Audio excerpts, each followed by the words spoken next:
Una buena noche para todos, hermanas, hermanos. Buenas noches. Deseo darles un feliz sábado a cada uno de ustedes. Es un tremendo gozo que podamos estar reunidos en estas primeras horas del sábado en la casa del Señor para estudiar juntos una vez más la palabra de nuestro Dios, que siempre, como ustedes estarán de acuerdo conmigo, está llena de riquezas y enseñanzas para nuestra vida, para nuestro andar y para nuestras relaciones. Así que deseamos que todos tengamos nuestras Biblias en la mano y podamos estar atentos en esta noche mientras estudiamos juntos la palabra del Señor. Y en esta noche, una vez más, yo quiero considerar con ustedes una parábola de Jesús, porque a mí me parece que en las parábolas Jesús concentraba los principios más importantes del reino. ¿Cuáles eran los principios éticos del reino de Dios? ¿Cómo es que Dios nos invita a vivir en su reino? Y no solamente cómo nos invita a vivir en el reino de Dios que viene, que está en el futuro, que es una realidad escatológica en el futuro, pero cómo nos invita a vivir acorde a esos principios en el presente. Y las parábolas de Jesús contienen esas enseñanzas, son un núcleo para guiarnos en estos principios del reino. Y en esta noche yo quiero estudiar con ustedes una parábola intrigante. Y digo que es intrigante porque desafía nuestros estándares de justicia e injusticia. Más bien, inclusive pudiera decir, de mérito y desmérito. Porque nosotros tenemos estándares de qué cosa es justo, qué cosa es injusto. Inmediatamente cuando nos parece que algo es injusto, reclamamos y llamamos la atención al acto, a la acción que no nos parece que es justa, porque creemos que no se nos está dando el mérito que merecemos o porque no estamos recibiendo lo que justamente merecemos. Y este es el caso que tenemos en la parábola que vamos a estudiar en esta noche. Y quiero que abordemos nuestro estudio en esta noche juntos con una pregunta en nuestra mente. Y la pregunta que tengo para que ustedes reflexionen sobre ella en esta noche mientras estudiamos la parábola es la siguiente. ¿Es posible que un jefe justo pague a sus empleados injustamente? Abramos nuestra Biblia en Mateo capítulo 20, verso del 1 al 16, y vamos a leer la parábola que allí Jesús le cuenta a sus seguidores. Y aunque es una parábola un poco larga, ¿verdad? Son 16 versos, pero vamos a leerla completa antes de que la analicemos en esta noche. Porque el reino de los cielos, empieza diciendo Jesús, es semejante a un hombre, padre de familia, que salió por la mañana a contratar obreros para su viña. Y habiendo convenido con los obreros en 1 denario al día, los envió a su viña. Saliendo cerca de la hora tercera del día, vio a otros que estaban en la plaza desocupados y le dijo: id también vosotros a mi viña, y os daré lo que sea justo. Y ellos fueron. Y salió otra vez en las horas sextas y novenas e hizo lo mismo. Y saliendo una vez más, cerca de la hora 11, halló a otros que estaban desocupados y le dijo: ¿por qué estáis aquí todo el día desocupados? Le dijeron: porque nadie nos ha contratado. Él les dijo: id también vosotros a la viña y recibiréis lo que es justo.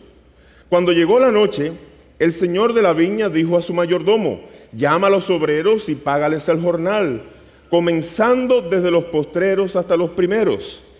Y al venir los que habían ido cerca de la hora 11, recibieron cada uno 1 denario. Al venir también los primeros pensaron que habían de recibir más, pero también ellos recibieron 1 denario. Y al recibirlo, murmuraban contra el padre de familia diciendo: estos postreros han trabajado una sola hora y le has hecho iguales a nosotros, que hemos soportado la carga y el calor del día. Y él respondiendo dijo a uno de ellos: amigo, no te hago agravio. ¿No conveniste conmigo en un denario? Toma lo que es tuyo y vete. Pero quiero dar a este postrero como a ti. ¿No me es lícito hacer lo que quiero con lo mío? ¿O tienes tu envidia porque yo soy bueno? Así, dice Jesús, los primeros serán postreros y los postreros primero, porque muchos son llamados, pero pocos, ¿qué cosa? Elegidos. Ustedes estarán de acuerdo conmigo que desde que vemos que el dueño empieza a pagar el salario del día, no parece un salario justo. Y para entender la parábola, quizás jóvenes y hermanos, deberíamos entender cómo funcionaba el mundo socioeconómico de los días de Jesús. ¿Cómo eran las cosas en el día de Jesús? ¿Cómo es que se contrataban obreros y cómo es que se hacía el pago de esos obreros? En los días de Jesús, las jornadas de trabajo eran de 12 horas. O sea, no había tal cosa como derechos de los obreros que tenemos hoy en día en el mundo moderno, donde trabajamos 40 horas a la semana generalmente, 8 horas al día. Allí el trabajo tenía que hacerse de sol a sol. Así que cuando se levantaba en la mañana, generalmente 6 de la mañana, pudiéramos decir, los obreros empezaban a trabajar hasta que el sol caía a las 6 de la tarde. 12 horas era la jornada y el pago para 12 horas de trabajo era lo que dice aquí Mateo 20, era un denario. Todo un día de trabajo era un denario. Pero para que ustedes puedan entender lo difícil que era la situación de los obreros en ese día, en esos días, tenemos que entender que en el mundo antiguo, en los días de Jesús, la economía estaba soportada por dos grandes grupos de trabajadores. En un lado estaban los esclavos, y los esclavos, aunque tal vez a ustedes les parece ser la situación más difícil, porque ser esclavo no debe ser muy fácil. Ser esclavo significa que tienes tu libertad limitada, ser esclavo significa que tienes que seguir los deseos del dueño, ser esclavo significa que no puedes tomar decisiones por ti mismo, pero en el mundo antiguo no era tan malo ser esclavo.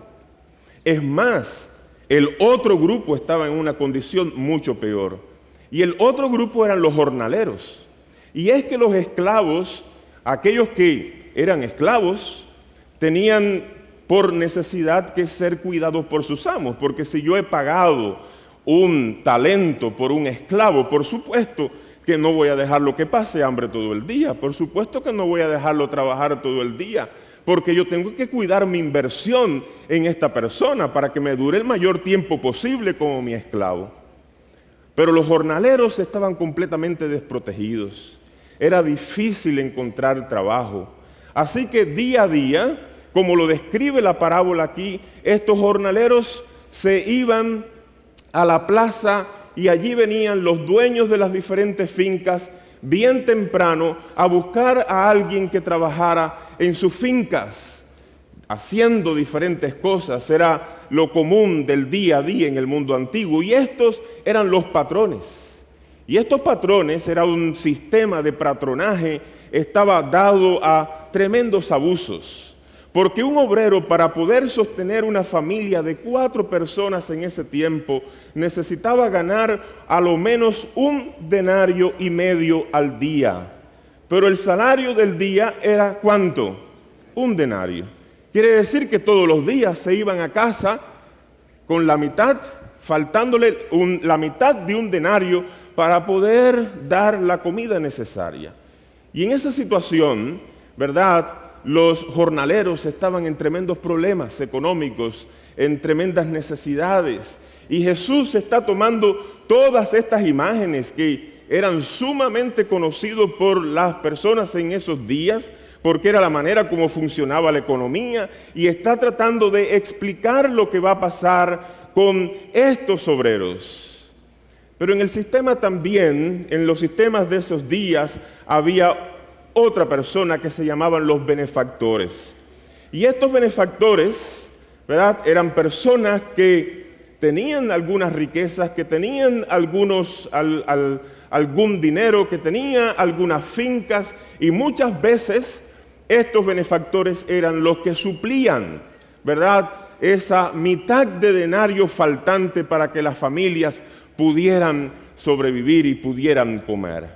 Así que ustedes, entendiendo ahora esta realidad de cómo funcionaba la economía, cómo funcionaba el contratar y el tener obreros, y cómo funcionaba la paga en los días de Jesús, yo creo que podemos juntos apreciar mucho más lo que Jesús está tratando de decirnos aquí en la parábola y sacar lecciones acerca de este pago o este salario injusto que parece venir de manos de un jefe, ¿qué cosa?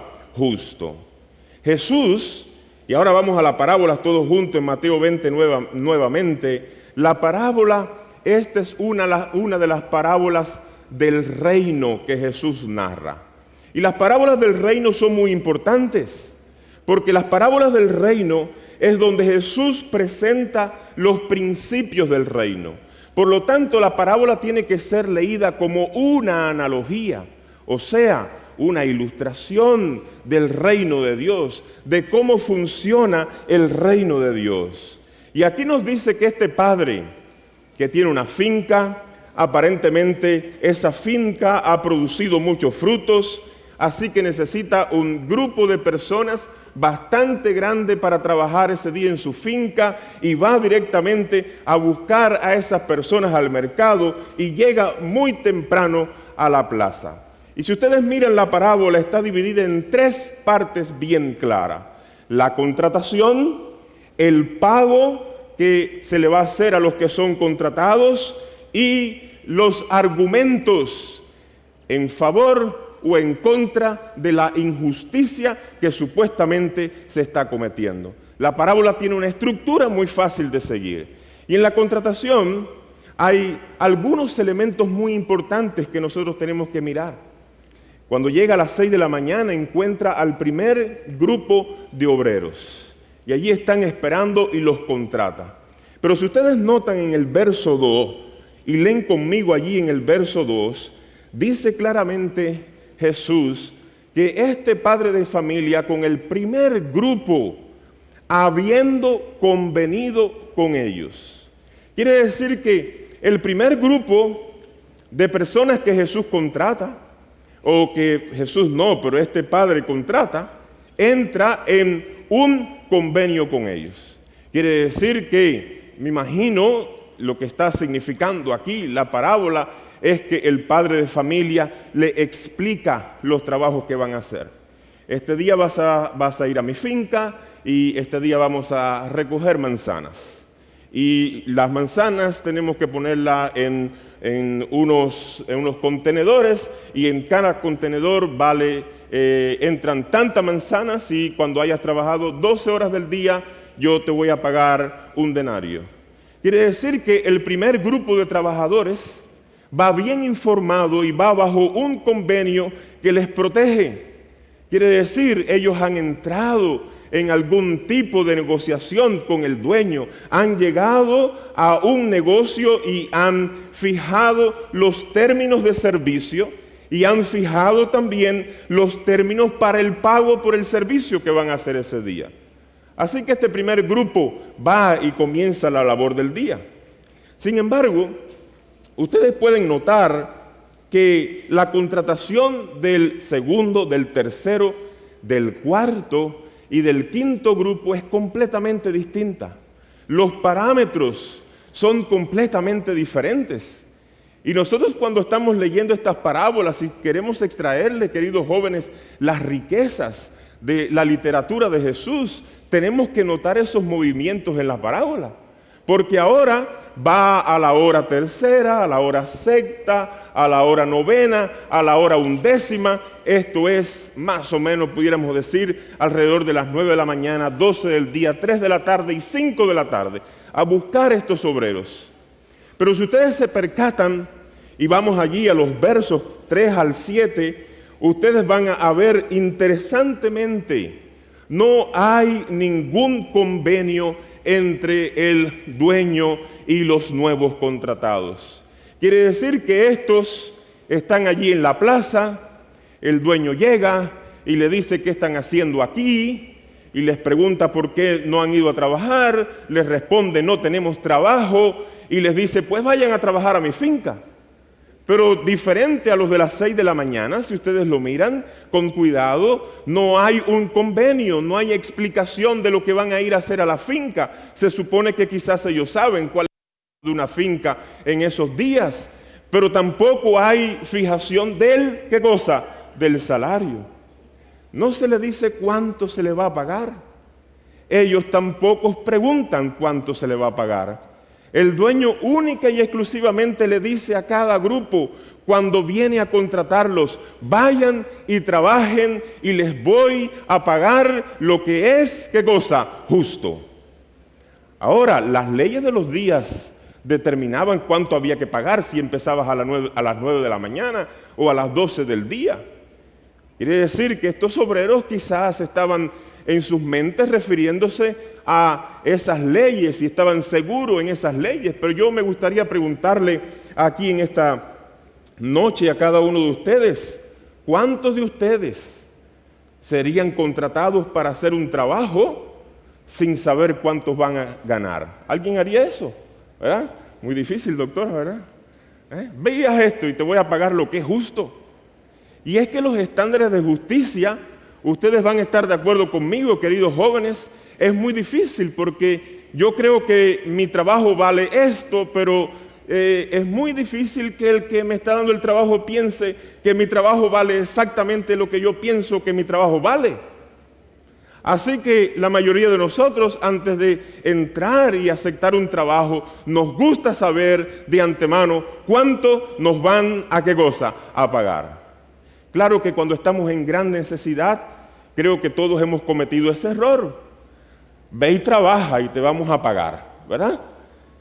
Y yo he tenido algunas experiencias donde no me han pagado lo que yo pienso que deberían pagarme o no me han pagado nada. Y quizás algunos de ustedes han tenido también esas experiencias. Y la pregunta es, aquí, estos contratados, hay dos cosas que pueden estar pasando. O ellos conocían al padre de la finca y sabían que era un hombre justo, quizás conocían las características de esta persona, de este empleador, quizás sabían que él pagaba justamente a sus trabajadores, quizás esta persona tenía una buena reputación en la comunidad, así que cuando él les dice, vayan que yo voy a pagarle lo que es justo, ellos confían, sí, yo voy, porque esta es una persona justa. Pero quizás la respuesta a lo que está pasando aquí en la parábola sea que estos trabajadores están tan pero tan necesitados, están tan pero tan desesperados, están tan pero tan necesitados de proveer para sus familias, que no importa lo que sea, lo que puedas darme por una hora, yo voy. Así que estos se van para allá y empiezan a trabajar.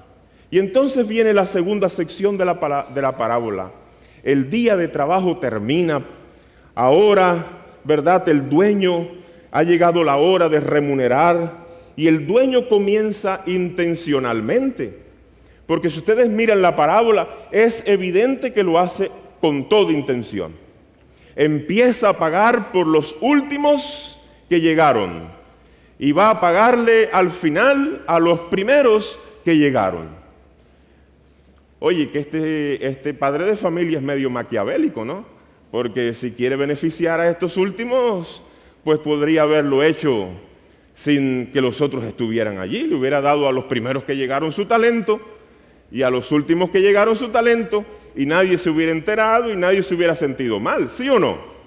Pero evidentemente el padre de familia, o sea, este dueño de la finca, quiere que los que han llegado primero vean lo que él les va a pagar a los últimos.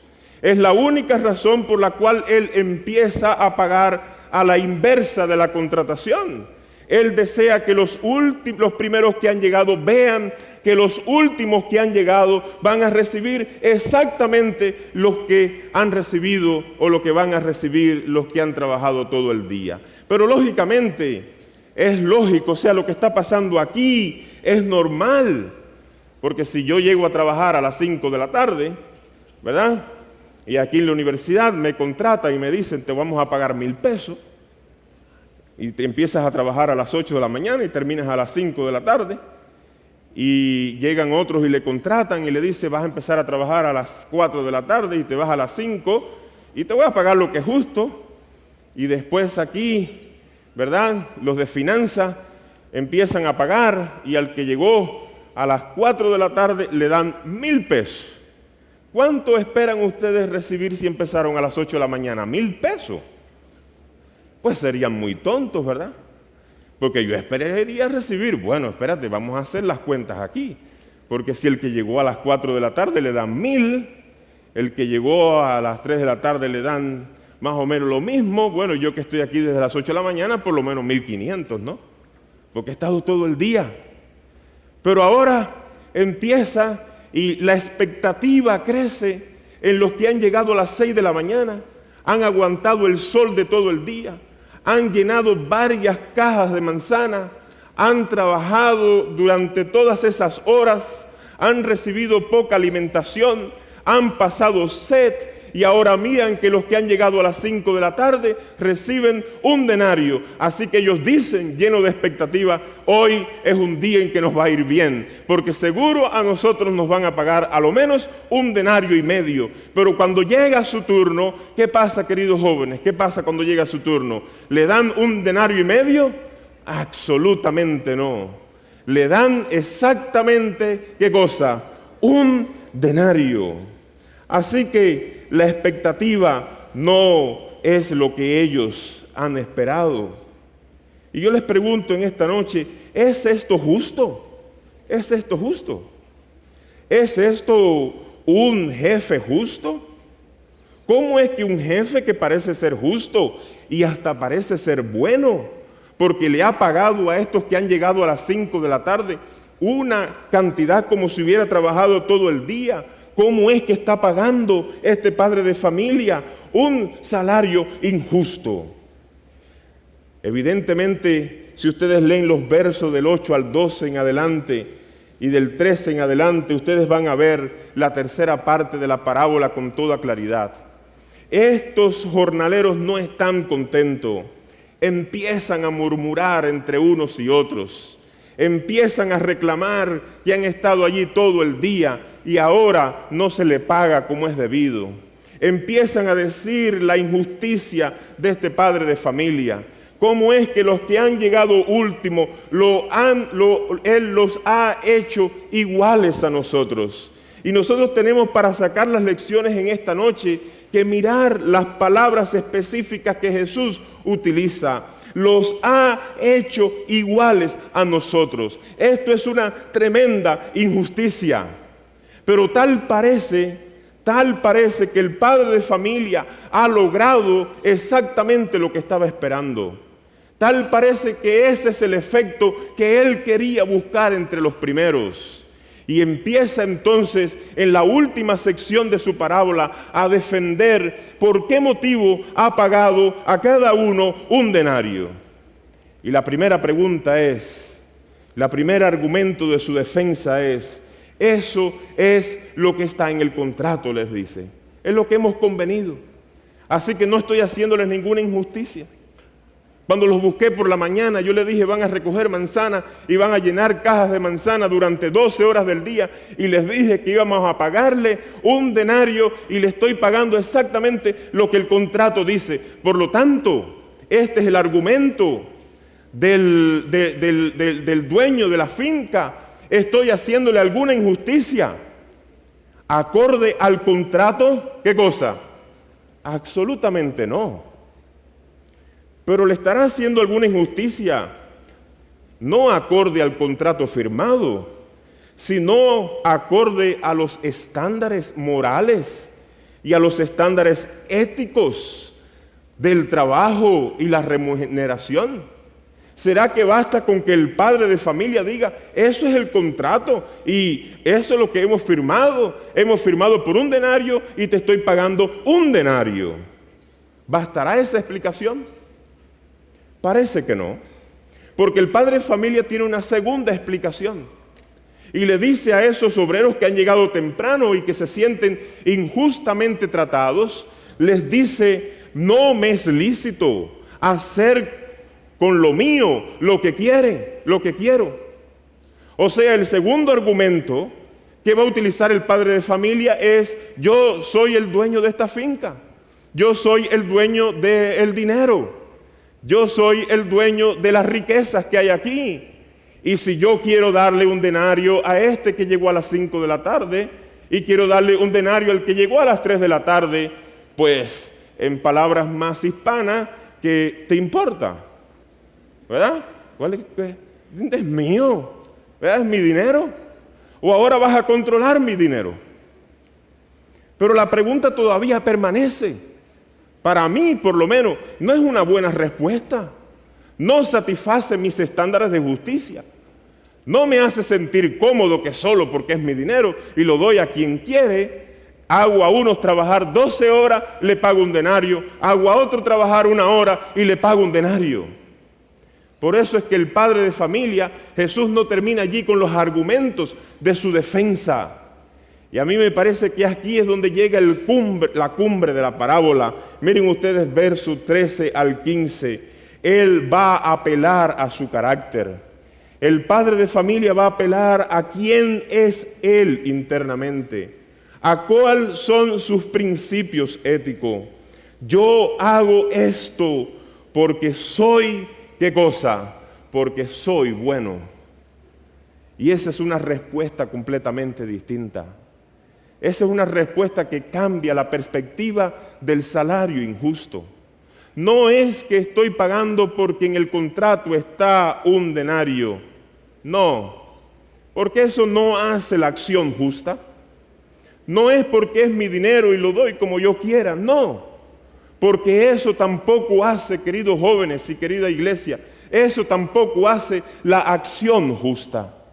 La acción del pago igualitario para todos es justa, porque el dueño de la finca dice al final, yo he pagado a todos igual, porque yo soy, ¿qué cosa? Bueno. Eso cambia completamente las perspectivas de este padre de familia. Es la bondad en su corazón, es la bondad que tiene en su vida, es la manera como él revela su carácter, es la manera como él se relaciona con los que están en infortunio, es la manera como él quiere ayudar a los que no tienen. Es porque él es bueno, es porque es bueno que él da a todos igualmente y hace a todos iguales. Qué impresionante parábola. Ahora yo me pregunto, antes de terminar en esta noche, yo creo que la parábola en el siglo I a ustedes les ha quedado clara cómo funciona. Cómo funciona en el mundo social, económico, político del primer siglo. Han entendido cómo la parábola está narrada y las ideas principales a través de toda la parábola. Pero me pregunto que en esta noche seguro ustedes quieren saber, ¿y eso qué me dice a mí? Ahora, en el siglo XXI, en la posmodernidad donde yo vivo, en la sociedad donde estoy desarrollándome. ¿Qué me quiere decir esa parábola a ti y a mí en esta noche? ¿Qué lecciones tú y yo podemos sacar de la parábola de los obreros de la viña? Que sean lecciones que cambien los principios como nosotros nos relacionamos y como nosotros construimos el reino de Dios. Y en esta noche yo quiero regalarle a ustedes 4 ideas. Lógicamente, no se limitan las lecciones que podemos sacar de esta parábola a 4 ideas. Ustedes pueden encontrar muchas más ideas. Si vuelven a leer por ustedes mismos, si notan los movimientos literarios en la parábola, las acciones de cada uno, las palabras de cada uno, pero basado en algunas de esas acciones y palabras que hemos explicado en esta noche, yo voy a dejarle 4 ideas principales para ustedes. Y la primera es la cumbre de la enseñanza de la parábola. Recuerden que al principio le dije claramente que esta es una parábola del reino de Dios. Por lo tanto, hay que entenderla dentro del reino de Dios y hay que entenderla dentro del carácter de Dios. Y la primera gran lección, queridos jóvenes, es que la bondad de Dios, oigan bien, no se distribuye acorde con los parámetros de la justicia humana. No se distribuye acorde con los parámetros de la justicia humana. Nosotros nos sentiríamos incómodos acorde a los parámetros de la justicia humana, que la bondad de Dios sea distribuida igual para todas las personas. Pero Dios hace claro, Jesús hace claro en esta parábola que el Padre que contrata es, ¿qué cosa? Bueno. Y cuando Él da la bondad, cuando Él comparte la bondad con cada uno de nosotros, no la comparte acorde con nuestros parámetros de justicia. Él continuamente busca maneras de hacer misericordia y maneras de expresar el amor con cada uno de nosotros. ¿No decimos amén? Es decir, que si fuera por nuestros parámetros de justicia, por nuestros parámetros de lo que es correcto y es incorrecto, de lo que es mérito y desmérito, sería un gran problema. Pero Dios no distribuye acorde a nuestros parámetros. Él distribuye acorde a su carácter y Él es bueno. Segundo lugar, tienes que aceptar y tenemos que aceptar que al trabajar por Dios, oigan bien, recibiremos lo que es justo. Y eso a mí me da tremenda alegría. Recibiremos lo que es justo. No podemos entrar en contrato con Dios. Oye Dios, fírmame aquí. ¿Cuánto me vas a pagar si trabajo para ti? Oye Dios, hagamos un contrato a ver cuánto puedo recibir. Oye, hagamos aquí un convenio a ver cuánto me vas a dar. La actitud de los segundos hombres contratados para trabajar en la finca tiene que ser tu actitud y mi actitud cuando aceptamos trabajar para Dios. Ve y trabaja en mi viña y te voy a pagar lo que es justo. Amén. Yo voy y trabajo. Y el que es justo siempre nos paga justamente. Es más, he dicho mal, no nos paga justamente, nos paga bondadosamente. Amén. Ese es lo grandioso de Dios. Tú vas y trabajas. Ni siquiera lo que es justo es lo que te da. Te da bondadosamente, te paga bondadosamente. Tú vas y aceptas trabajar para Dios. En tercer lugar, no podemos tener envidia de la bondad de Dios. Jóvenes, escuchen bien, porque para mí eso es muy importante en la parábola. No podemos tener envidia de la bondad de Dios. Es frecuentemente, ¿verdad? Frecuentemente la justicia humana siente envidia de la misericordia de Dios. Frecuentemente. Oye, ¿por qué Dios le dio a aquel esto? Y yo que he estado haciendo esto tanto tiempo y Dios no me da lo mismo. Oye, ¿por qué Dios fue tan bondadoso con aquel? Oye, ¿por qué Dios le dio tanto a aquel otro? Oye, ¿por qué Dios fue tan misericordioso con el otro? La parábola nos quiere decir con toda claridad, en el reino de Dios no hay lugar para la envidia por la bondad que Dios demuestra para con todos sus hijos. Amén. Y en el contexto Jesús más probablemente aquí le estaba hablando a los fariseos. Más probablemente en este contexto los judíos estaban sintiendo tremenda envidia de que Jesús atrajera hacia sí mismo las parias de la sociedad, esto es, a los pecadores de sus días. ¿Cómo es que estos que han llegado a la hora 1/10 van a recibir igual que nosotros, que hemos estado en la finca todo el tiempo? Los judíos tenían un tremendo problema con eso, pero en el reino de Dios no hay lugar para la envidia. En la comunidad de Dios no hay lugar para la envidia. Cuando Dios da bondad a un hijo o a una hija en su comunidad, todos tenemos que gozarnos con Él por las bondades que Dios le ha demostrado. Amén. Y finalmente, querida iglesia, en el reino de Dios, y esta es la parte más hermosa para mí, en el reino de Dios no hay primeros ni postreros. Ni primeros ni postreros. No lo hay. Es más, que si tú te consideras primero, inmediatamente estás al final de la fila. ¿Ok? Así que no hay lugar, yo estoy adelante, tú estás atrás. En el reino de Dios no hay lugar para eso. No hay lugar para ponerte delante en la fila. Cuando creemos que estamos delante en la fila, somos enviados directamente al final de la misma. Esto no habla de la injusticia de un jefe justo, pero esto habla profundamente de la bondad de un jefe amoroso que es el Dios eterno. La grandeza en el reino de Dios, la grandeza en el reino de Dios, el lugar en el reino de Dios, las recompensas en el reino de Dios, no están ligadas, queridos jóvenes, no están ligadas a la labor, a la preeminencia, al tiempo de llegada. No, la preeminencia y el lugar en el reino de Dios está ligado a trabajar por Dios día a día y aceptar las bondades del Salvador. Amén. No está ligado a cuánto yo hago, a cuánto yo demuestro. ¿Verdad? Como yo les digo a mis alumnos, el reino de Dios es completamente diferente al reino de mi aula, ¿verdad? Yo les digo a ellos, aquí en el reino de mi aula depende de lo que contesten, ¿verdad? Aquí es por obra, ¿verdad? Contestas bien, tienes 100, no contestas bien, tienes 0. Pero en el reino de Dios no, porque el reino de Dios es bondad y es misericordia y es para todos. No importa a qué hora hayas llegado a la finca.